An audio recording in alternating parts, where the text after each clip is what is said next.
nous pensons plutôt que la situation est très grave et que le temps est venu pour que nous crèvions l'abcès, que nous disions aux Ivoiriens, les yeux dans les yeux, ce qui se fait dans le pays sur le foncier, ce qui se fait dans les villages, ce qui se fait au ministère de la Construction, ce qui se fait au ministère de la Justice, notamment dans notre appareil judiciaire. Il est temps que nous abordions en profondeur ces questions-là.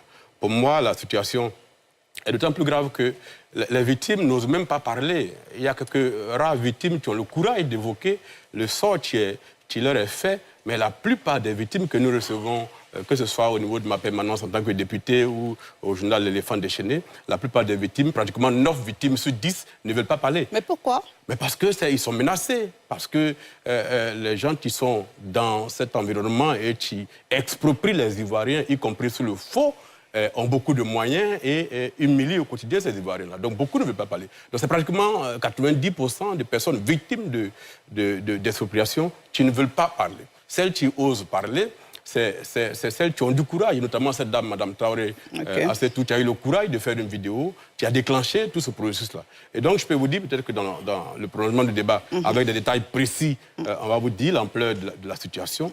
Mais il faut dire que si nous continuons comme ça, la gestion durable des terres de la Côte d'Ivoire va poser un problème et je crains que cela nous débouche sur la prochaine crise majeure que le pays va connaître. Et on pourra en parler effectivement en profondeur sur ce plateau. André-Sylvain Conon, en tant que journaliste également, quel est votre regard de la situation? Moi, je salue premièrement les personnes qui ont osé, à visage découvert, porter leur combat. Parce que je le dis de façon constante, un pays se construit sur la base de la pression citoyenne et non par délégation de combat, ce que j'appelle les combats par procuration.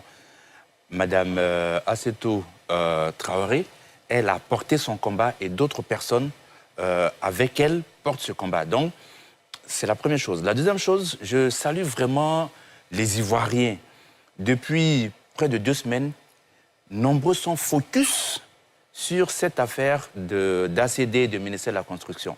Ils ne veulent se laisser distraire par rien du tout. Parce que nous sommes un pays réputé de buzz, qu'on distrait rapidement à partir de futilités.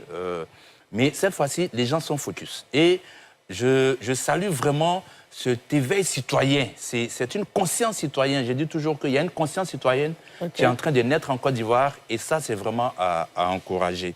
Et donc, je propose que ce débat soit mené, mais aussi, il faudra qu'un jour aussi, on mène le débat sur la justice. Parce que la justice est le socle. Toutes ces personnes frustrées n'ont d'autre choix que de recourir à la justice. Mais si la justice elle-même ne rassure pas, parce que Assalé l'a dit, les personnes ont peur. Pas forcément parce que certaines se sentent menacées, c'est vrai, mais nombreuses parmi elles ne croient pas à la justice. Nous, on traite ces questions depuis que moi je suis rentré dans la presse, donc très jeune journaliste. On traite ces questions. Les gens ont peur parce qu'ils ne croient pas à la justice. Nombreux ne croient pas. Donc, je salue aussi NCI qui ouvre la lucarne. Merci beaucoup. Geoffroy Julien Kouao, en tant qu'observateur de la vie en Côte d'Ivoire. Ce qu'il faut noter d'abord, c'est qu'aujourd'hui, l'Internet, principalement les réseaux sociaux, constituent un véritable contre-pouvoir, constituent un instrument de contrôle de l'action gouvernementale. Et les réseaux sociaux épaulent magnifiquement les médias traditionnels. Parce que tout est parti des réseaux sociaux. Et aujourd'hui, la question est devenue assez importante. Et je pense que, contrairement à ce que disait tout à l'heure André, que la question n'est plus judiciaire. La question n'est plus administrative. Vu l'ampleur du problème et du mal, la question est devenue politique. Il faut donc une solution. Oui, mais quand un problème prend une telle ampleur et concerne presque l'entièreté de la population, il devient politique. Il faut donc une solution politique. Autrement dit, il faut activer l'article 117 de la Constitution. C'est-à-dire mettre en place une commission d'enquête parlementaire paritaire qui va regrouper et les sénateurs et les députés de tous les groupes parlementaires. Okay, de sorte à faire une enquête, à produire un rapport et peut-être à aboutir sur la mise en place d'instruments juridiques permettant de vider cette question. D'accord. Merci beaucoup, Geoffroy Julien Kouao. Je vois que vous êtes déjà dans les solutions. Nous, on va poursuivre un peu en posant le problème et je me tourne vers vous, Monsieur Diallo. Donc, d'un côté, on a ce qui a été dit sur ce plateau, donc l'ampleur d'un phénomène, et vous nous direz. D'un autre, on a le ministère de la Construction, notamment le ministre Bruno Nabayekone, qui dit chaque année, on a 34 725 ACD qui sont produits et il y a peut-être 100 ou 200 qui font l'objet de litiges. La question que je vous pose ce soir, c'est quelle est l'ampleur de ce problème des litiges fonciers en Côte d'Ivoire? Est-ce que ce sont des cas marginaux, comme le dit votre ministre, ou bien est-ce qu'on a de véritables cas, une certaine proportion, comme le disent certains représentants des Ivoiriens sur ce plateau ce soir? D'accord, je vous remercie. Ce que je voudrais expliquer, c'est que la situation qu'on a vécue ces jours-ci, où il y a eu une vidéo et puis il y a une émotion qui a été créée par rapport à la situation de la dame. C'est ça. Cette situation, c'est à travers cette vidéo que les Ivoiriens ont découvert qu'on a ce genre de problème.